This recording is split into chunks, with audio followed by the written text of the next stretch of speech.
A pathological lover will use, harm, exploit, and betray you or anybody, right? Their mother, by the way, not just their lover, their children, to get their needs met for money, power, pleasure, and status. Why do we get taken in by love bombing? To answer that question, we're being joined by Dr. Nadine Macaluso, who's the ex-wife of the Wolf of Wall Street. She recently wrote a book called Run Like Hell, a therapist's guide to recognizing, escaping, and healing from trauma bonds. And she's going to explain how we get taken in and fooled by toxic people. I'm so thrilled to have you here, Dr. Nay. Thank you so much. There's a lot of interest around you, your life, your story, and then you have this new book that's come out about love bombing in the initial part of the relationship. So let's first of all just define it. Our audience knows what this is, but I'd love to hear from your perspective how you see the trauma bond develop and the role love bombing plays in that development. So a trauma bond, is basically any toxic dysfunctional relationship between two emotionally attached people. It can be between lovers. That's the way I write about it. It can be between a parent and child, between a boss and employee. But what makes it different is that one of the people in the trauma bond wants to have power and control over the other. That's their main goal, is to have power and control over their lover. So what happens is if you're not that type of person and you don't see the world through that lens, and you go into the relationship just simply to love and connect and build a future with someone, that can be very shocking. What do you think that people get wrong about love bombing? Love bombing, first of all, it feels great. It feels great for somebody to be obsessed with you, for somebody to want to call you all the time, for somebody to adore you, to promise you a future, to say that you're their soulmate. But what I say is that if it feels too good to be true, it probably is, because you're not somebody's soulmate in 2 weeks. And healthy love doesn't mean that you have to be consumed and they have to consume you.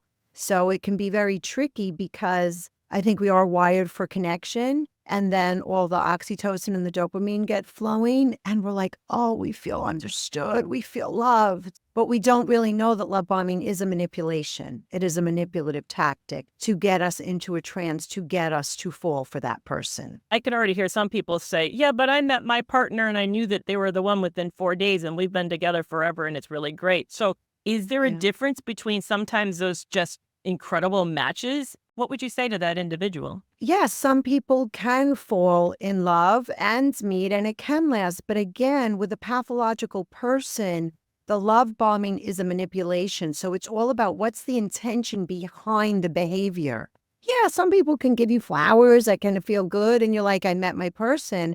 But that's different than falling for a pathological person that has the intention to manipulate you with love bombing, to suck you in, to hook you in, so then they can have more control over you. You know what I find that makes that so hard is that you're talking about intention. And I say this all the time and people are like, but how do you see intention? So how do you discern the difference between love bombing and sort of sweeping romance that's going to last forever? What will happen is you will see little tidbits come out of the need for control. Because if somebody has to call you 10 times a day and you think it's about attention, right now I'm going to tell you it's about control. They want to know where you are.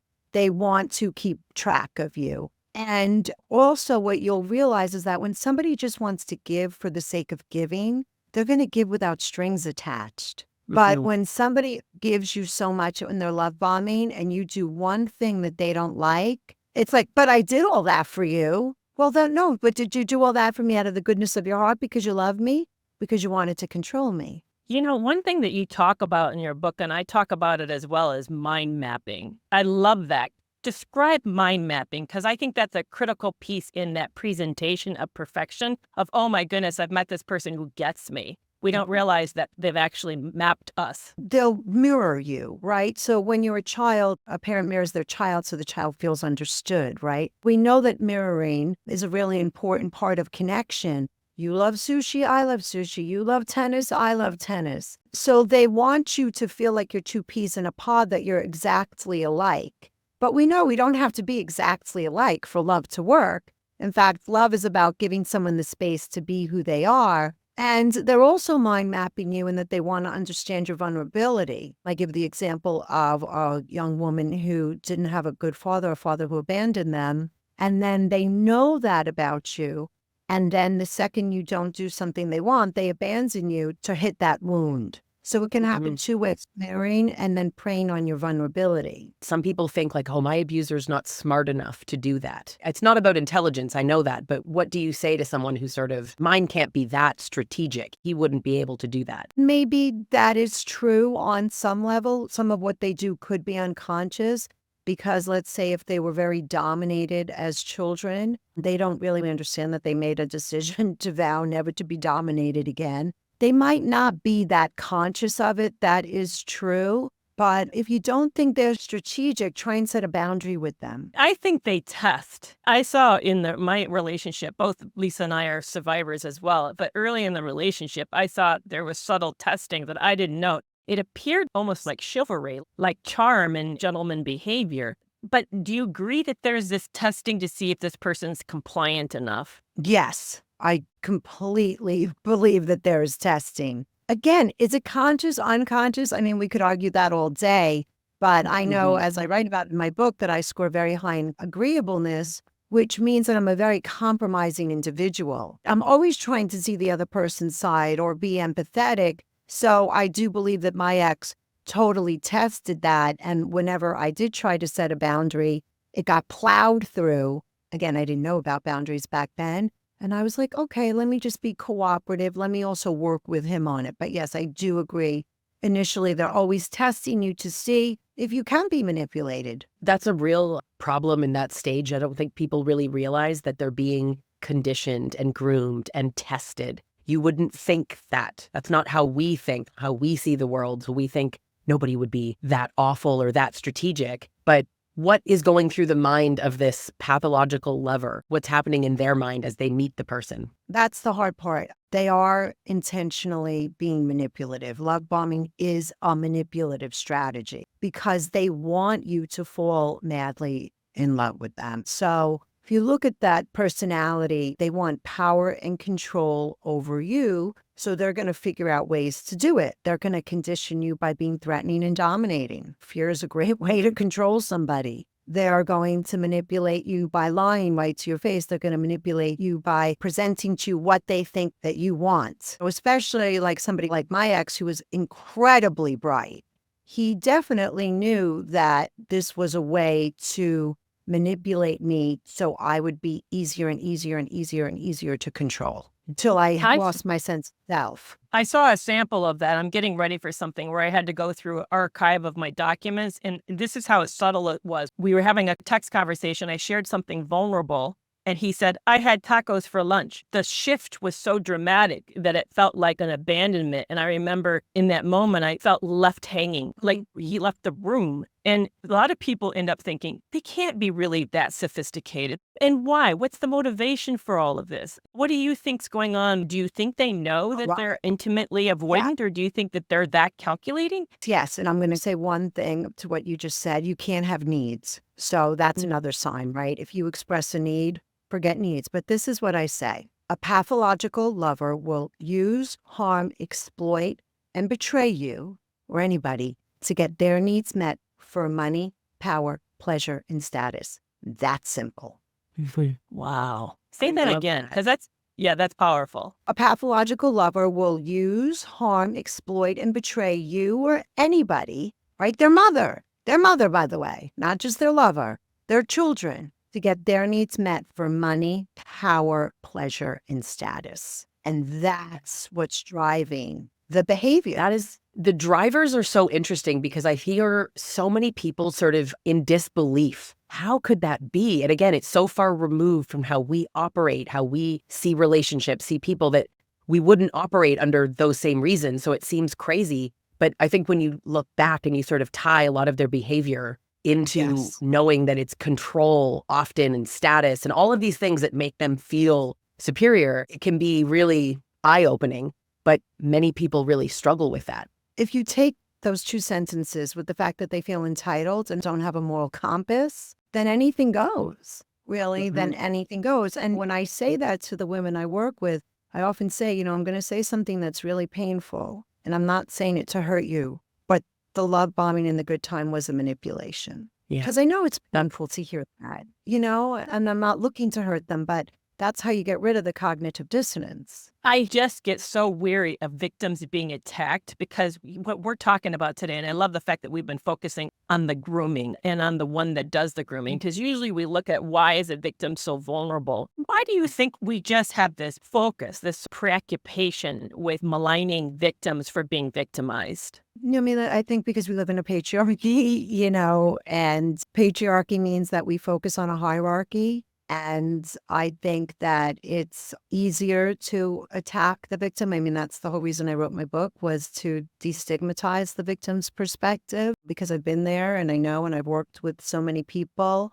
So it's really a pet peeve of mine. But yeah, because we've always asked, why does she stay? And also, if you think about it, to someone who's not living in it, they really don't get it. They don't get the complex psychological dynamics that you're dealing with. So they're just like, oh, there must be something wrong with you. I just think they just fully don't get it. And I mean, listen, it took me years of schooling, writing a book, getting my doctorate, like living it. And I finally get it. And I'm going to be 57 on Christmas Eve, because we've also described love in such different terms, right? In the zeitgeist. Yeah. So what do you see as the two different terms that we use to describe love? We have the myth of romantic love, right? Someday your prince is going to come and save you and rescue you, and all your problems are going to go away. And that's why the Cinderella story ends at midnight, because we never know what happens to Cinderella, because her life is not great, I bet, locked in the castle in the gilded cage with the prince. So we've been fed this myth of romantic love that's not reality. It seems like reality for so many people in the beginning, and sort of like you said, if it seems too good to be true, it probably is.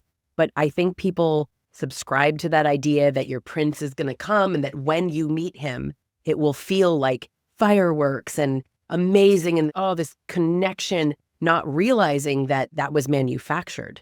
And then there's this switch. And to me, this is where that positive intermittent reinforcement really starts to kick in. And that is not talked about enough to me as a tactic. So I will always say that the good exists to facilitate the bad. People don't realize, but he's nice to me sometimes. Correct. He is. Correct. And that serves a purpose. What do you think that purpose is? What are they really trying to accomplish there in that oscillation of behavior? Listen, it's a behavioral psychological tactic, and hope is the hook in a trauma bond. You have the initial grooming and the love bombing, which really gets impounded into the individual. But then the mask falls, as we know, and then the cruelty and the controlling and the abusive behavior comes. And then if they just drop a little bit of the good positive reinforcement, the reward, you're like, oh, no, that person isn't there. No, this was just a one-off. That didn't really matter. That didn't really happen, right? So we rationalize, deny, minimize. But then, of course, they get abusive again, and then they just keep dropping those hooks. And when I wrote my book, I read this research, and it's in my book, that intermittent reinforcement, when animal trainers use it, it bonds the animal 230% more to them than straight kindness. Intermittent reinforcement works because it's not a cycle. We don't know when it's going to happen. It happens out of the blue, and it keeps us hooked. And we're so convinced in that moment that the person that we met in the beginning is the real person, that we then explain it as a state instead of a trait. We don't say, this is a cruel person. We say, oh, they had a bad day, or work was awful. What happens inside of us that makes us lean into the explanation that we sometimes even just give to ourselves? They don't always give it to us. Help us understand why we're so vulnerable to that process. We're social beings, and we're wired for love and connection. A baby can't survive without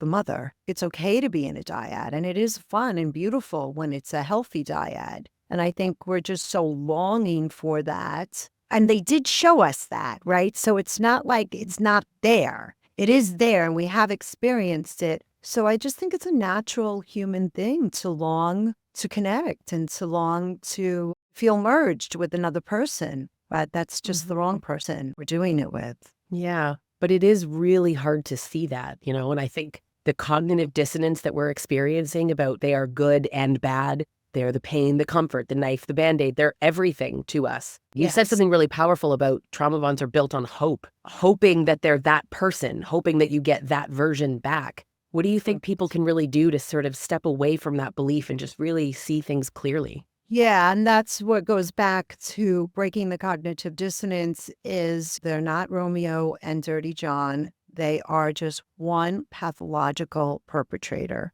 And like we were saying, the love bombing, the kindness, that's all a manipulation. And so just repeating that to them over and over and over again, and also saying it's not your fault that you were tricked. It's your responsibility to heal. Or it's not your fault that you were tricked by a con artist. And that's a real con artist that would do that to you. And you have to see them as one pathological person. If a person can have radical acceptance around that, which I know is very painful, they can really start to heal. So if we're in that love bombing stage, how do we start to wake up? If you were to replay your life and go back and spin it back to that stage, what would you say to that young lady who met him? First of all, realize the extremity of it, right? Because it's the extremity of the two experiences that create the extreme feelings inside of us. But that, like we were talking about how to have discernment, set a boundary, have a value, try to really enforce that boundary and see what happens. If someone goes ballistic and says it's my way or the highway, it's a problem. That's not consistent with being loving and kind, right? Also, as you said, Dr. Kerry, have a need. Be able to express your needs. Be vulnerable and see what happens. Buying somebody a gift is different than meeting their emotional needs. Those are two things I know for me, I just overlooked. And I just was like, oh, he just loves me so much. That's why I can't set a boundary. Or, maybe I'm just too needy or too vulnerable and maybe it's too much for him. Maybe he can't be that deep, right? But those are two really good ways to discern if the kindness is real. What you described, he goes ballistic or pushes back or gets angry. What about when it's way more covert than that? I found in the beginning of mine, he met all of my needs, or I'm sure he didn't, but I'm saying that it felt as though he met all of my needs. I wouldn't have been able to recognize that. I would have thought if I set a boundary, if I'd even thought like that, which I didn't, he would have agreed to it. He would have gone with it. And it wouldn't really maybe had happened until later. Oh, yeah. So he was, yeah. Well, and listen, and a lot of times with a covert person, that's what makes them trickier. Mine was so grandiose. It was so obvious, right? So in a way, he was a lot easier. With a more covert person, because they're not as extreme in their behavior,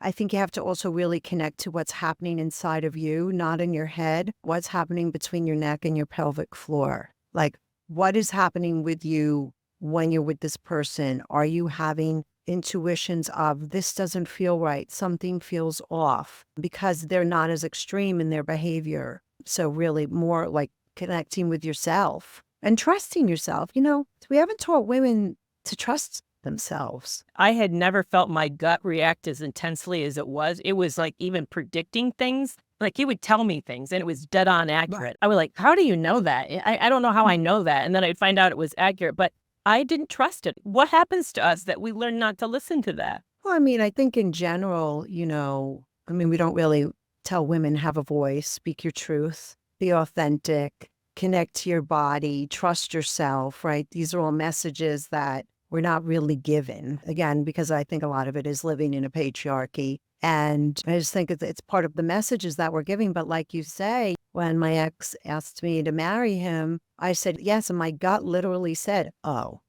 I was 23. I don't forget it. My gut, I said yes. I took the 5-carat diamonds and my gut went, oh. And I was just like, oh, what does that know? What does that know? What does that know? I just totally dismissed myself. What do you think made you do that? Or what did you replace that gut feeling with? How did you resolve that? Oh, I think for me, at 22 years old, I really was not in my own power. And I was very attached to his supposed power and like latching on to that. And so I was just like, he's wealthy, he's cute, he's smart, he's funny, he's fantastic. Like that's more important than what you're really deeply feeling, And so I was much more, I think, attached to his power than my power at that point. Describe, because I think some people don't actually know what a gut instinct feels like. Describe for you or what you hear your clients say that it feels like to them. Yeah, for me, what happens, it's almost like a click inside my viscera. Something inside of me moves. And now I know as a somatic psychotherapist, like to really listen to the body more because our ego and our defenses are just filled in our thoughts.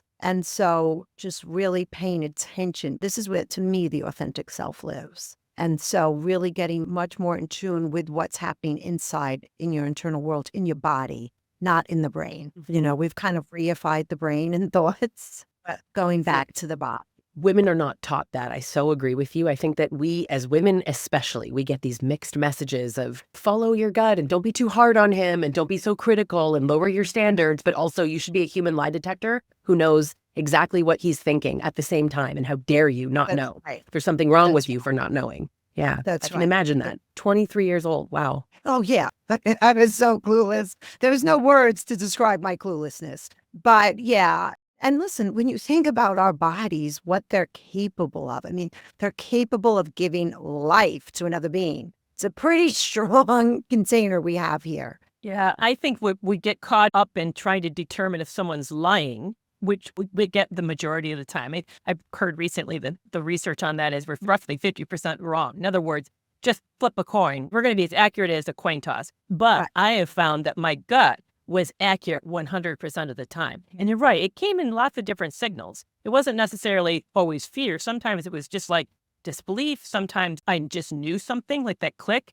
But I had not learned to listen to that. And I know that if I had, I would have run faster. I would have gotten away from this situation. Yeah. And there was a time in my life when I was 28 years old, and this might be a good way to explain it. My ex, after he had abused me and everything, and he finally got sober, and we were having sushi one night, and I said to him, you know, the abuse, the drug addiction, it really hurt. It was really hard. He goes, wasn't that bad. And now I didn't know the word callousness. I didn't know it. Inside my gut went, close, done. And I couldn't give you words back then. I didn't know what it meant, but my body knew. Yeah. This person, Yeah. there's no remorse, there's no empathy, there's no compassion here, Nadine. No.